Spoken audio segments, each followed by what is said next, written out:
오늘의 정치권 이슈 짚어보겠습니다. 최창열 용인대 교수, 김근식 경남대 교수 두 분과 함께합니다. 어서 오십시오. 안녕하십니까?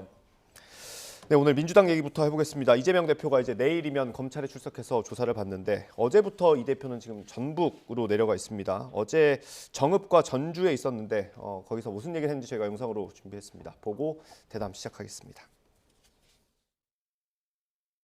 자주 말씀드리지만 여러분께서 저를 지켜주신다는데 원래는 제가 여러분을 지켜드려야 되는 거죠?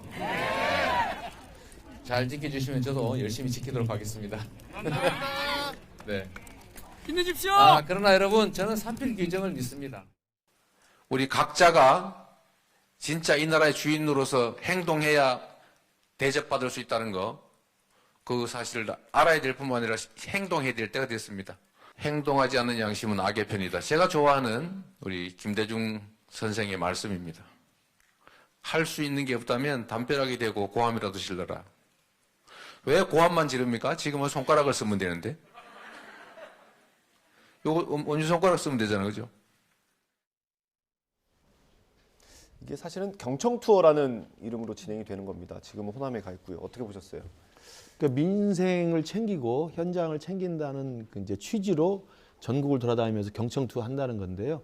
뭐 우리가 이제 화면으로 저것만 봐서 그랬는지 수도 있었습니다만 대부분의 경우는 지금 검찰 소환을 앞두고 또 이재명 대표에 대한 사법 리스크에 대해서 해명하고 변명하고 야당 탄압, 정적 제거라는 프레임을 계속 강조하는 그런 장소로 활용하는 측면이 강한 것 같아요. 물론 뭐 현지에 가서 그쪽에 있는 민생 현안들을 챙기고 여러 가지 어려움들을 듣는 경우도 있겠습니다만은 그래서 경청 투어를 하더라도 지난 그 1차 소환 때는 이제 전남 지역을 경청 투어를 갔었고요.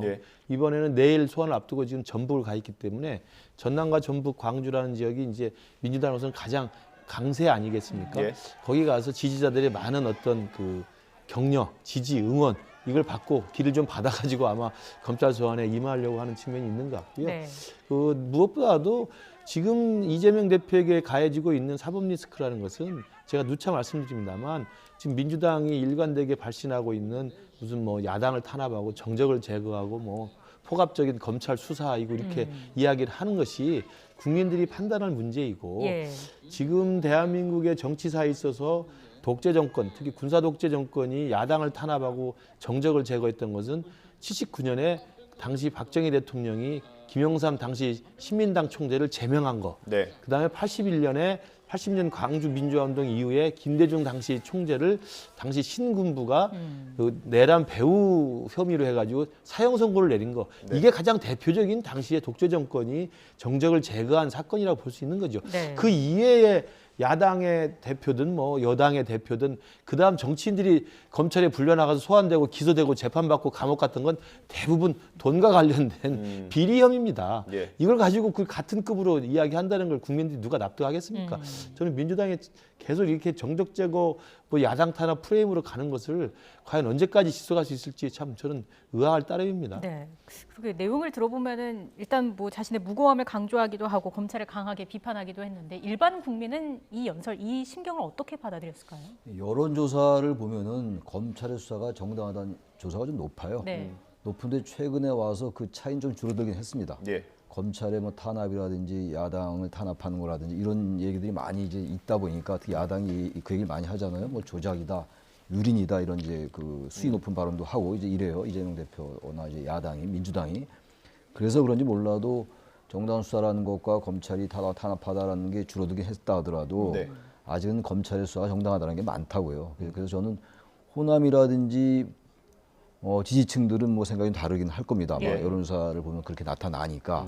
그러나 김 교수님 말씀처럼 지금 현재 이건 검찰이 수사하고 있는 거라서 이게 여론이라든지 뭐 지지층 결집으로 어떻게 되는 건 아닌 것 같아요. 검찰 수사가 정당한지 안 한지 나중에 이제 법원의 판단을 봐야지 알겠죠. 시간이 꽤 걸리겠습니다만 워낙 여러 갈래가 있으니까 지금 이재명 대표에게 주어진 혐의라는 게 사법 리스크가 여러 갈래가 있단 말이죠. 근데 이런 부분들이 아까 말씀처럼 이재명 대표의 말씀처럼 김대중 대통령 전 대통령의 행동한 양심 이렇게 얘기하는 게 조금 어떻게 보면 좀 생뚱맞기도 좀 해요.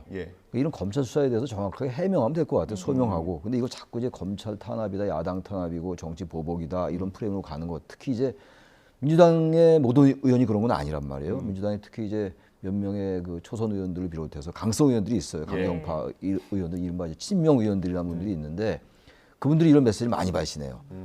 근데 이런 부분들이 글쎄요. 중도층 유권자에게는 저는 그렇게 썩게 긍정적이진 않을 것 같고 이 검찰 수사라는 게 앞서 말씀도 했습니다만 과거에 이제 박정희 정권 때 김영삼 전 대통령이라든지 김대중 전 대통령이 아니라 하더라도 야당 의원들에 대해서 중앙정보부가 공작 정치를 많이 했죠. 드라마에서 나오던 많이 나오는 그 사진 많이 그런 게 있었어요. 그 야당 의원들 비리 이제 끄집어내서 의원에게 딱 제시하면서 그런 게 탄압이거든요. 근데 지금 그런 구조는 불가능합니다 기본적으로. 그래서 뭐 나중에 법원의 판단을 봐야겠습니다만 검찰이 이제 얼마나 근거를 가지고 논거를 가지고 수사하느냐가 중요하겠습니다만 과도하게 정치 탄압이다 이렇게 이런 프레임으로 가는 거는 저 그렇게 야당에게 좋은 결과를 가져올 것 같지는 않아 보이긴 합니다 사실상. 이 대표 어제 메시지만 보면 지켜달라, 행동해달라 이런 메시지이지 않습니까? 그렇죠. 그러면 그만큼 검찰이 좀 많이 조여오고 있다 이런 느낌을 받는 걸까요? 압박을 많이 받는 것 같습니다. 과도하게 검찰이 수사하고 있다는 메시지를 발신하고 있는 건데 그 이전엔 단순하게 그냥 정치적인 도의적 책임 뭐 이런 것들을 느낀다는 정도였다고요. 검찰 수사에 대해서 강하게 비난하지 않았거든요. 근데 지금 이제 완전히 그 방향이 바뀌었죠. 검찰 수사를 아주 이제 강도 높게 비난하고 비판이 아니라 비난하고 있단 말이에요. 그러니까 아무래도 지금 뭐 본인은 일단 문제가 없다고 합니다만 뭐 나중에 결과는 봐야지 알겠습니다만 검찰 수사가 상당히 이제 조여오니까 우리 여러 갈래 뭐 성남 FC 후원금 의혹도 그렇고 특히 이제 대장동 일당들의 그 공소장에 이재명 대표가 여러 번 적시되고 있고 말이죠. 또 뭐 그 뭐 초과 이익 환수 같은 거 왜 뺐느냐 이런 게 자세하게 나와 있는 것 같아요. 공소장에 생각보다.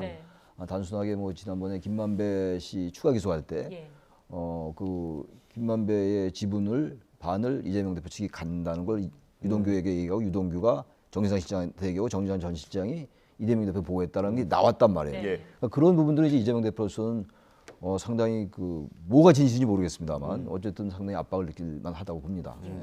이 수사가 어떻게 진행될지도 궁금한데 어쨌든 내일 이재명 대표가 출석을 합니다. 조용히 가서 이제 변호사 한 명만 데리고 가서 조용히 조사를 받고 오겠다라고 했는데 실제로 그렇게 조용히 될지는 모르겠어요. 어제 전북 경청도 가서 지켜주십시오. 또 행동하지 않는 양심은 비겁한 거다라고 이야기를 했는 걸 보면 그 혼자 대동하고 가겠다고 했습니다만 그 열성 지지자들이나 강성 지지층들이 오는 것은 막을 수는 없을 거라고 생각합니다. 오히려 그걸 기다리고 있을 가능성도 있다고 봅니다. 그래서 국회의원이 지난번처럼 뭐 41명이 이렇게 집단적으로 방패막이처럼 해가지고 때로 몰려가는 것은 하지 말라고 했던 것입니다만 지지자들이 뭐 몰려오는 걸 어떻게 막겠습니까? 그리고 이미 정청래 최고위원이나 김남국 의원 등등 몇몇 강경파 의원들은 오지 말라고 해도 가겠다라고 이야기를 하고 있고 그런 면에서 보면 저는 이재명 대표가 내일 오전에 검찰 출석에도 자신의 어떤 그 결백을 계속 앞세우면서 강성 지지층들로 둘러싸인 검찰에 대한 방패막이를 앞에 세우고 저는 출두할 것으로 보이고요. 저는 그런 모습이 과연 국민들에게 어떻게 보일지 지난번에 노웅래 의원의 체포동의안이 국회에서 압도적으로 민주당이 반대해서 부결됐습니다만 노웅래 의원이 무슨 독립운동한 것도 아니고 노웅래 의원이 무슨 민주화운동하다가 감옥 간 것도 아니고 체포영장에 적시된 내용은 부정한 돈을 받았다는 거 아니겠습니까? 그런 내용조차도 체포동의안을 부결시켜놓고도 정당하다고 이야기를 하는 민주당이니 아마도 내일 이재명 대표가 또 열성 지지자들을 뒤에 세우고 또 몇몇 또 강성 국회의원들 같이 가면서 검찰에 출두하고 또 가서도 무슨 진술은 응하지 않고 서면 답변서로 내겠다고 지금 이야기하지 않습니까? 그런 걸로 보면 검찰 소환에는 형식적으로 응하면서 왜냐하면 검찰 소환을 거부하면 나중에 구속영장 청구의 사유가 되거든요. 그래서 형식적으로 응하면서 진술을 하지 않으면서 이것을 끝까지 재판 끝까지 가져가려고 하는 그 계획이 아닌가 싶은데 저는 누차 말씀드립니다만 민주당이 그 이재명 대표의 장기전에 같이 끌려 들어가면 1심 재판 계속 받아야 됩니다. 불구속 상태에서 2심 재판 받아야 됩니다. 그리고 1심에서 유죄 판결하면 어떻게 하겠습니까? 또 그때도 뭐 검찰에 의한 또 정적 탄압이라고 하겠죠. 또 재판부까지 이제는 이 정적 탄압에 가세했다고 하겠죠. 2심에서도 유죄 판결하면 어떻게 합니까? 이게 계속 1년 이상 끌 수 있는 사안이라는 점을 민주당이 다 알고 있을 겁니다. 예. 그런데도 불구하고 이재명 대표의 저 방탄용 민주당 둘러리 세우기에 같이 끌려간다면 민주당은 제가 볼 때 굉장히 험악한 꼴을 당할 거라고 생각합니다. 네. 교수님 말씀해 주신 대로 정청래 최고위원은 이 대표가 오지 말라고 했지만 그래도 가겠다는 입장을 밝혔습니다. 저희가 녹취를 준비했는데요. 그거 한번 들어보겠습니다. 이재명 대표는 나오지 말라고 합니다. 진짜 안 나갈까요?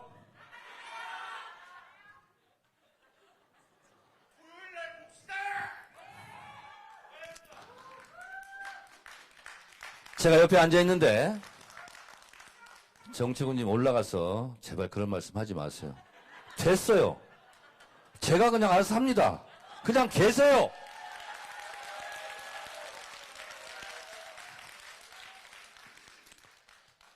이 말 하고 가면 또 뭐라 할지 모릅니다. 괜찮아요. 여러분, 동지란 이겨도 함께 이기고 저도 함께 지는 것. 정청래 최고위원이 동지에 대해서 정의를 했습니다. 어떻게 들으셨어요? 그래서 근데 뭐 의원들은 공천이 중요하니까 여당이건 야당이건 저는 누차 말씀드립니다만 정청래 의원이 저렇게까지 할 이유가 별로 없을 것 같거든요. 물론 당의 최고위원이니까 예. 뭐 이제 또 정당에 속한 이제 구성원이니까 검찰 수사를 비판할 수 있겠죠. 예. 아직 뭐 증거가 없다 얘기할 수 있다고 봅니다. 충분히 뭐 정치적 수사일 수도 있고 그런데 글쎄요, 저는 항상 말씀드리는 게 이재명 대표가 공천권 행사 가능성이 커요. 이제 뭐 총선이 내년 4월이니까 네. 공천권은 그 전에 행사하는 거고 내년 4월 이전에 재판 결과 안 나올 건 명예에 관하는 거 아니에요. 대법원까지 나와야 되는 거니까 1심, 2심 다 해야 되고 그러면 결국은 이재명 대표가 물러나지 않을 가능성이 높다. 네. 저의 추론이긴 합니다만 아마 그런 부분도 의식하는 게 아니냐. 민주당 의원들 중에서 이제 강성 의원들이 예. 만약 공천을 이재명 대표가 행사할 가능성이 거의 없다고 본다면 저는 스탠스 많이 바뀔 것 같긴 해요. 저의 추측이긴 한데 예. 저렇게 함으로써 뭔가 확실한 진영 내에서의 자기 위치를 확고히 한다든지 뭐 그런 효과는 올 수 있지 않을까. 저의 추론입니다. 이거는 예. 제 생각인데 그렇지 않고 저렇게 아무튼 간에 저도 가장 원론적인 답은 그거예요. 수사를 지켜보겠다. 그러나 좀 과도한 것 같다. 그리고 왜 도이치모터스 주가 조작 이런 건 왜 안 하냐 이 정도 얘기할 수 있는 거죠. 예. 근데 그렇지 않고 동지 얘기 나오고 행동한 양심 나오고 그러니까 수사에 대한 걸 가지고 자꾸 정치적인 그 이제 언어가 너무 많이 개입된 느낌이 들어서 아까 같은 말씀입니다만 정청래 최고위원의 저러한 말씀이 중도층 유권자들에게 민주당이 어떻게 비칠까 저는 그 부분이 우려가 된다는 말씀입니다. 예. 이런 와중에 이제 또 당내 비명계 의원들 사이에서는 우려의 목소리도 나오고 있습니다. 이원욱 의원 같은 경우에는 당장 내일 총선을 치른다면 민주당이 질 수도 있다 이런 얘기를 하기도 했고 이상민 의원 같은 경우는 기소되면 대표직에서 물러나야 하고 무고함이 밝혀지면 그때 돌아오라 이런 이야기를 하기도 했어요. 이거는 뭐 수사 결과에 따라서 목소리가 더 커질 수도 있고 작아질 수도 있는 거 아니겠습니까? 그렇죠. 그러니까 지금부터 이제 조금씩 저런 이야기가 나올 수밖에 없습니다. 네. 검찰 소환 지금 두 번째죠. 다음 또 백현동 수사 또 한다는 거 아닙니까? 예. 그럼 또 부를 거 아닙니까? 네. 그러면 줄줄이 검찰 소환해야 됩니다. 그 소환돼서 기소할 겁니다. 이재명 대표도 이야기했고 정청래 최고도 이야기했어요. 답정 기소라고 미리 이야기하지 않습니까? 예. 기소할 거라고 알고 있어요. 그럼 기소하면 어떻게 돼야 됩니까? 불구속 상태지만 또 재판장에 매주 나가야 됩니다.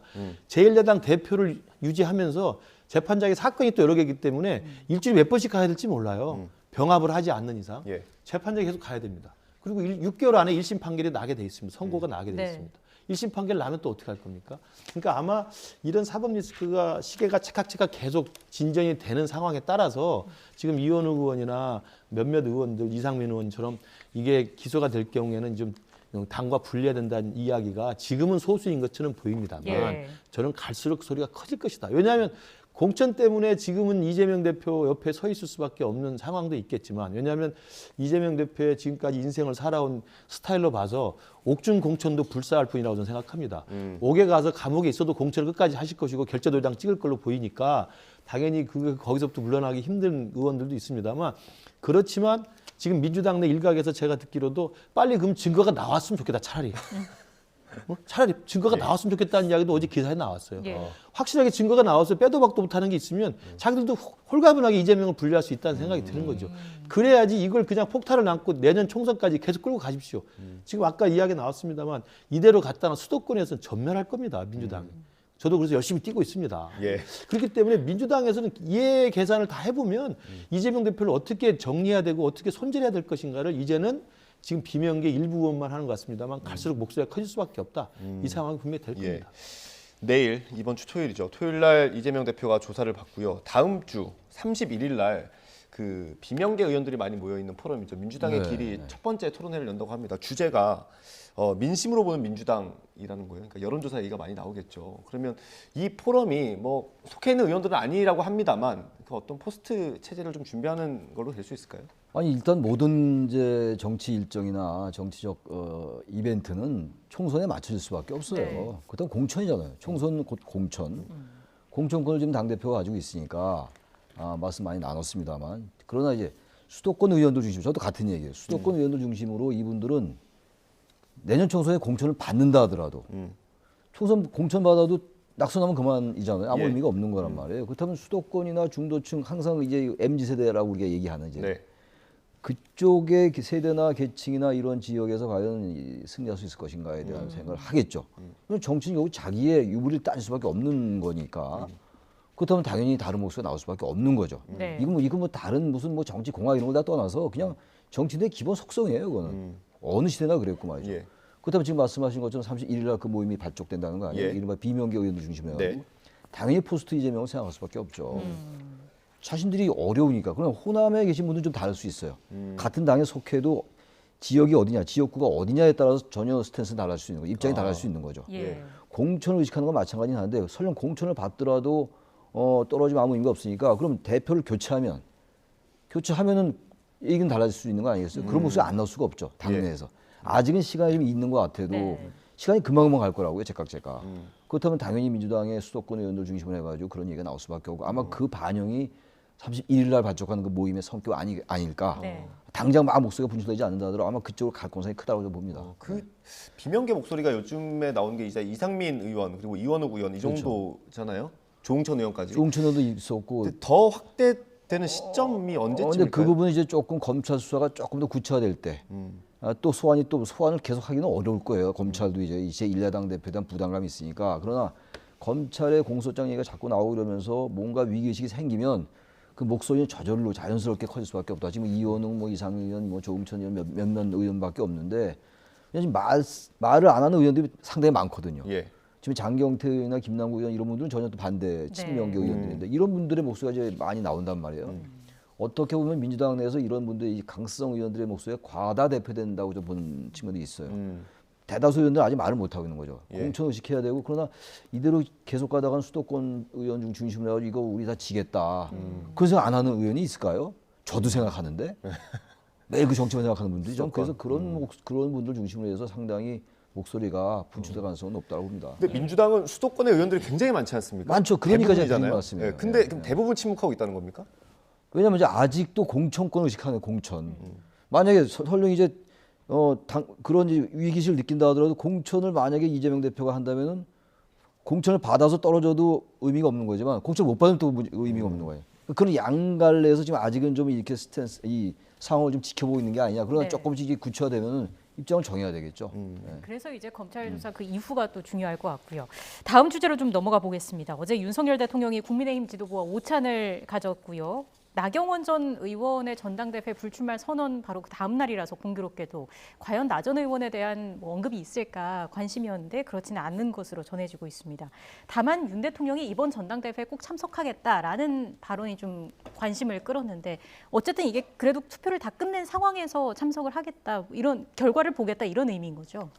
그 나경원 전 원내대표가 불출마로 이제 정리가 되면서 네.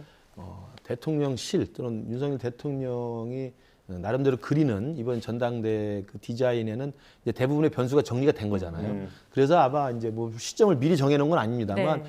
이번에 해외 순방에 대한 성과를 설명한다는 그런 적절한 시점이 또 공교롭게 맞아떨어졌고 예. 그래서 아마 전당대회는 이제는 좀 자신감을 갖고 좀 안정적인 어떤 의미에서 당정 관계 이런 의미를 이제 축하한다는 그 자리매김하면서 참석한다고 이야기를 한 것 같습니다. 그래서 네. 저 과거에도 보면 이게 이례적이라고 볼 수는 없지만 자주 있는 일은 아닙니다. 그러니까 대개 보면 그 여당이나 야당이나 전당대회에 특히 집권 여당의 전당대회 현직 대통령이 참석은 잘 안 합니다.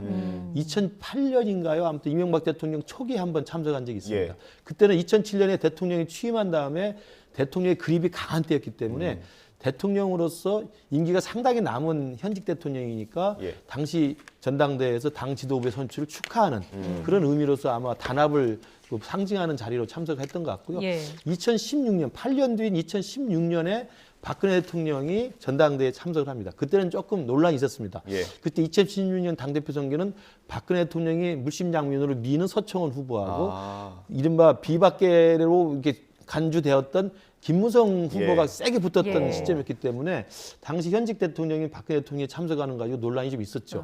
그래서 결국 김무성 대표가 이제 당대표 선출이 됐습니다만. 그래서 사실은 현직 대통령이 참석하는 것은 일단 시선이 분산되고 네. 그다음에 대통령이 참석할 경우 경호 문제 때문에 전당대회가 굉장히 조금 더 복잡한 게임이 복잡한 절차를 밟아야 됩니다. 그럼에도 불구하고 어제 저는 윤석열 대통령이 전당대회에 참석하겠다 한 것은 2008년 이명박 대통령의 참석과 저는 같은 의미로 해석을 합니다. 논란은 박근혜 전 대통령 때랑 비슷하지 않습니까? 이미 정리됐다고 생각을 하는 것 같아요. 그러니까 임기 초반 1년에 현직 대통령이 새로운 당 지도부, 집권여당 지도부의 축하와 단합의 자리로 상징적인 참석을 한다고 저는 생각을 하고 있는 것 같고 박근혜 대통령 때 같은 경우는 임기 후반부였고요. 네. 그다음에 논란이 있었다고 뭐 생각을 할 수 있습니다만 그 변수는 정리됐다고 분명히 좀 안심을 하는 것 같습니다. 왜냐하면 권성동 의원 불출마됐죠. 나경원 전 의원 불출마됐죠. 그렇기 때문에 이제는 뭐 안철수 대표와 김기현 의원 사이에 양강 구도라고 한다면 누가 돼도 그 결과가 어떻든 간에 안정적인 당정 관계 수립할 수 있다라는 자신감이 있을 것 같고 또 한편으로는 뭐 이건 제 개인적 해석입니다만 네.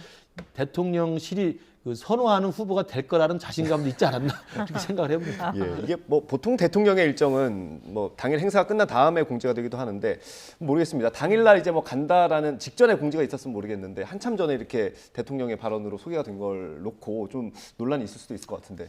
저는 윤심과 좀 결부시켜서 봐야 될 것 같아요. 지금 김기현 의원에게 윤심이 기울었다는 얘기 뭐 이제 굳이 뭐 이제 뭐 돌려서 얘기할 필요도 없는 네. 노릇이고 그런 상황인데 대통령이 전당대회를 가겠다고 미리 이렇게 얘기를 한단 말이에요. 예. 이 얘기는 확실하게 윤심을 김기현에게 쏟아주겠다는 그런 의미로 해석할 수 있을 것 같아요. 저는 단지 근데 지금 총선에서 이겨야 되는 거 아니에요? 이제 예. 윤석열 정부가 지금 이대로 가다가는 총선에서 만약에 지게 되면은 아무것도 할 수 없는 거 아니에요? 개혁까지도.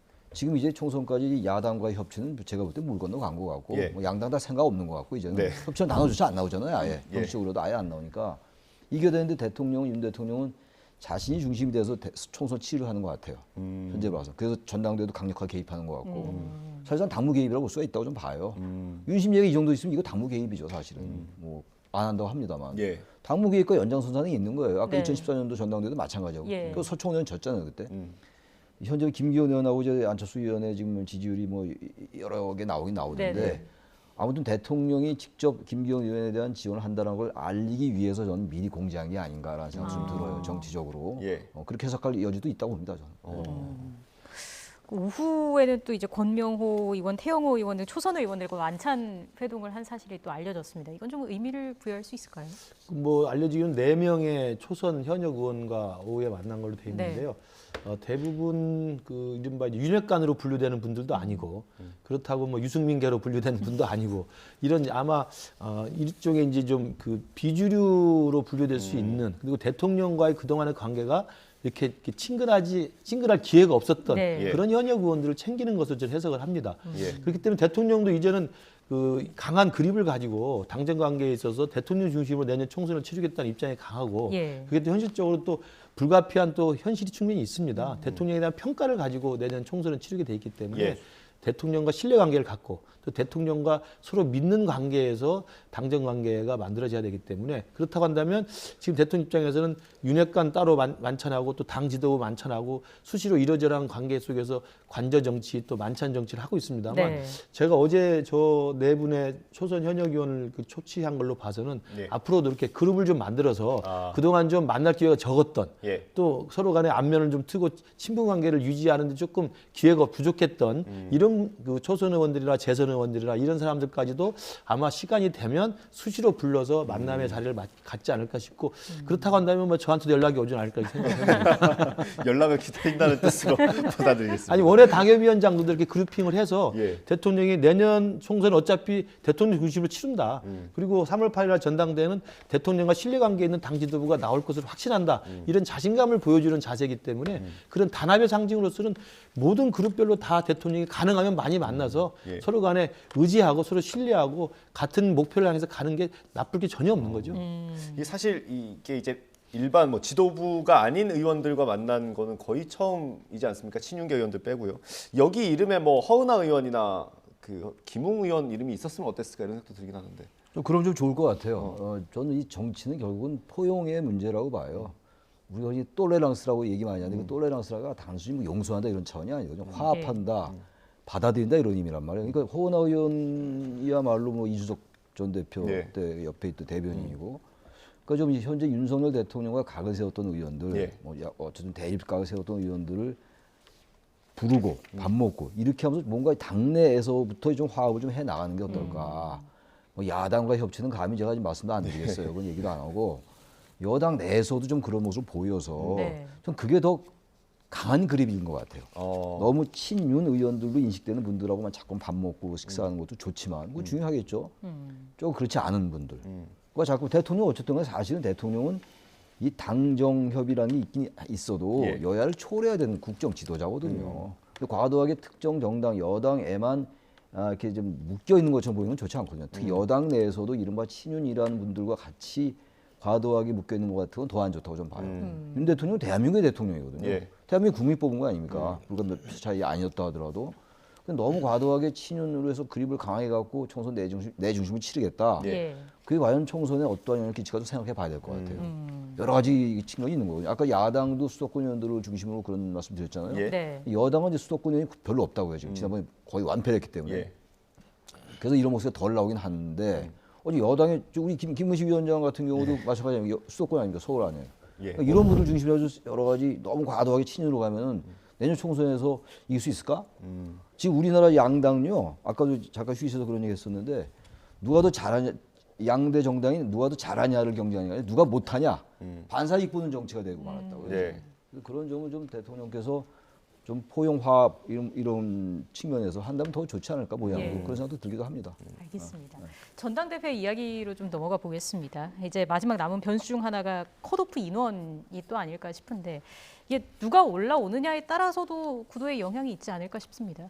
네, 지금 그 우리 국민의힘 선관위에서 컷오프를 몇 명으로 할 건지 네. 좀 결정을 해야 되는데요. 곧 결정이 될 것으로 보입니다. 예. 일단은 유승민 의원의 변수가 남아 있습니다만 대체적인 관측이 유승민 의원도 불출마할 거라고 아마 관측이 된다고 한다면 네. 그러면 김기현, 안철수 두 분이 양강 구도를 형성하고 있고 예. 그러면 컷오프에 4명으로 하면 2명이 더 추가로 예. 이제 본선에 올라가는 것이고요. 컷오프를 3명으로 하면 이제 추가로 1명이 올라가는 겁니다. 예. 네. 그래서 1명을 더할지 2명을 더할지를 아마 결정을 해야 되는데 이게 숫자도 중요할 뿐만 아니라 누가 올라가느냐에 따라서 김기현, 안철수 양강 구도에 누구에게 득실이 되는지는 좀 그렇죠. 복잡한 계산이 또 주판을 좀 튀겨봐야 됩니다. 예. 그래서 예컨대 황교안 후보가 지금 그 나머지 분들 중에서는 좀 나름대로 그 일정한 안정세를 유지하면서 6, 7% 정도의 지지를 네. 가지고 있고 그다음 윤상현 의원이 한 2, 3% 정도를 가지고 있는데 여론조사상으로 예. 그 두 분들이 올라가면은 이 두 분의 배합이 과연 나중에 결선 투표까지 올라갈 경우에 누구에게 표가 쏠리고 누구에게 표에게 도움이 될지 네. 계산을 좀 복잡하게 해야 될 것 같습니다. 3명이냐 4명이냐 그리고 유승민 전 의원이 출마하느냐 안 하느냐 이 변수가 남아 있는데 일단 유승민 전 의원은 안 나온다고 보세요? 제가 나경원 의원이 아마 못 나올 가능성이 높다고 말씀드렸었는데 전 유승민 전 의원이 나올 가능성도 좀 있다고 봐요. 오히려 나경원 의원이 안 나오니까. 원래 이제 나경원 의원이 전 의원이 출마를 하면은 이제 표가 갈리니까 유승민 의원이 안 나올 거다라고 그랬는데 저는 나경원 의원이 이제 출마 안 하니까 예. 유승민 의원이 비윤의 어차피 뭐 유승민 의원이 당선되는 게 어려운 구조잖아요 지금 솔직히. 뭐 존재감을 나타내기 위한 그렇다 하더라도 완전히 사라져서 아무런 목소리가 안 나오는 것보다 확실하게 각을 세우는 거죠. 그 전에는 완전 각을 세우다 요즘 조용해졌단 말이에요. 예. 나경원 전 의원 변수 때문에 그랬을 거예요. 네. 나경원 전 의원이 출마하면 자기는 출마 안 할 생각이었던 건 좀 봐요 그렇게.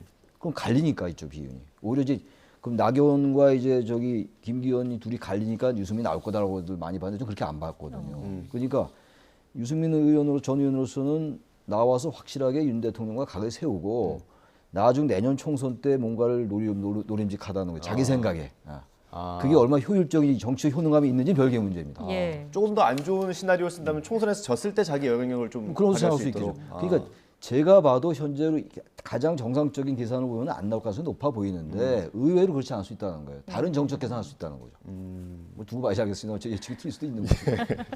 저는 조금 이제 우리 최 교수님 의견에 좀 덧붙이면 네. 유승민 의원이 정치적 계산을 이모저모 하겠지만 네.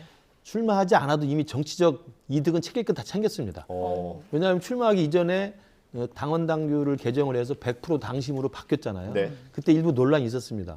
그럼 100% 당원 투표로 바꿨을 때 그게 그 당시에 선두를 달렸던 유승민 의원을 견제하기 한 거라고 성격을 예. 했기 때문에 그리고 유승민 의원이 그때 얼마나 많은 또 이 언론에서의 독설과 이 비판을 또 날렸습니까? 예. 그래서 이른바 반윤 또는 비윤의 중심으로는 확실하게 그때 자리를 잡았죠. 네. 그게 최근에 한 2, 3주 사이에 나경원 의원으로 그게 옮겨간 측면이 있긴 있었습니다만 나경원 의원이 출마를 접은 상황에서는 여전히 비윤, 반윤으로서의 구심점으로서의 본인의 정치적 입지는 출마에 등록하지 않아도 이미 충분하게 챙겼다. 확증이 됐기 때문에 굳이 여기서 3등할 가능성까지 감수하면서까지 들어와서 결선 투표로 올라가지 못하는데도 나와서 그런 처참한 결과를 감수할까?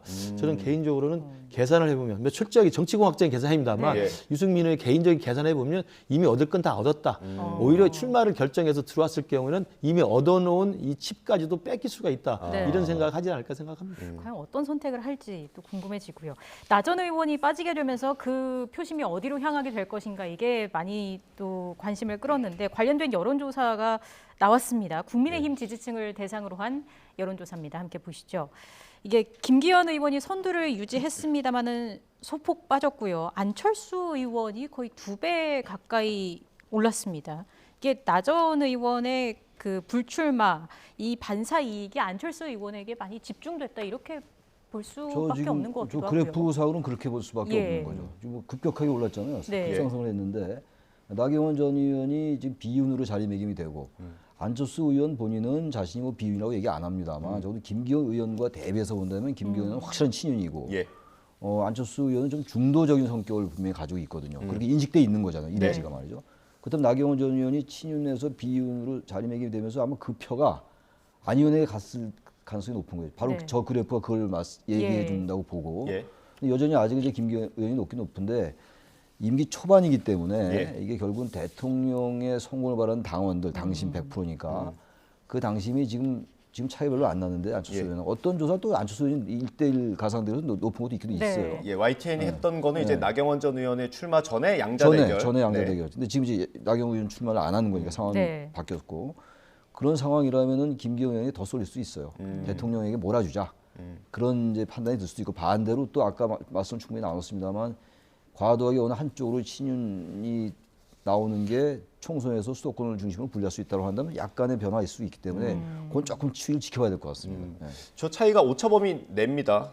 오차범위가 플러스 마이너스 4.8%포인트고요. 저기 지금 안철수 의원과 김기현 의원의 차이는 6.1%포인트라서 오차범위 내로 보시면 되고요.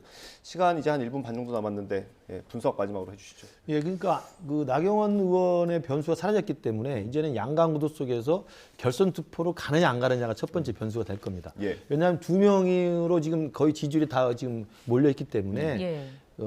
첫째 1차 투표에서 앞서가는 김기현 후보가 과반을 넘을지가 첫 번째 관건이고요. 근데 그럴 가능성은 높아 보이지는 않습니다만 김기현 후보 캠프에서는 그걸 최고의 목표로 하고 지금 뛸 겁니다. 사실은 우리가 지금 열심히 매주 나와서 이야기를 합니다만 후보 등록 시작도 안 했어요. 앞으로 한 달 이상 남아 있습니다. 그만큼 관심이 뜨겁다는 거 그렇습니다. 아니겠습니까? 그러니까 한 달 이상 남은 동안 이 지지율의 변화를 봐야 되고 그 한 달 남은 본선 레이스에서 김기현 후보 측에서는 1차 투표에서 끝내자. 결선 투표 없이 예. 가자. 이거고 어제 대통령이 밝힌 전당대회 참석하겠다는 것도 사실은 애들로 생각해 보면 대통령실이 선호하는 후보에 대한 자신감을 분명히 표현한 것이라고 보여지고, 물론 현장에서 대의원 투표 등으로 현장에 표심에 영향을 미칠 수는 없습니다. 대통령이 참석하기 전에 이미 투표 결과는 나와버리기 때문에. 그렇지만 그런 자신감을 보여준다고 보기 때문에 그 변수가 하나 있고요. 두 번째는 결선 투표로 간다고 한다면 나경원 후보에 가 있는 그 표심이 어디로 가느냐가 쏠려 있는데, 네. 어제 오늘 사이 나타난 바로는 나경원 후보에 가 있는 이른바 비윤 성향의 표심이 네. 상당 부분 안철수 후보한테 이전돼 있는 건 맞습니다. 그러나 또 다른 재미있는 것은 뒤에도 나올지 모르겠습니다만, 결선 투표에서는 또 오히려 안철수 후보가 이기던 여론조사와 달리 김기현 후보가 또 이기는 걸로 또 나오거든요. 예. 그래서 이게 과연 어떻게 정리가 될지는, 그러게요. 그러니까 결선 투표가 있는지 없는지, 결선 투표 가서는 누가 이길지, 이 부분은 국민의힘 지지층을 사이로 두고 앞으로 본선 레이스가 시작되면 일정 정도의 좀 상황과 조건을 지켜보면서 추이를 봐야 될 것 같습니다. 네, 아직 뭐 시간이 남았으니까요. 남은 시간 동안 또 어떤 변화가 있게 될지 계속 좀 봐야 될 것 같습니다. 오늘 두 분 말씀 여기서 마무리하겠습니다. 최창열 용인대 교수, 김근식 경남대 교수였습니다. 고맙습니다. 네, 고맙습니다. 네.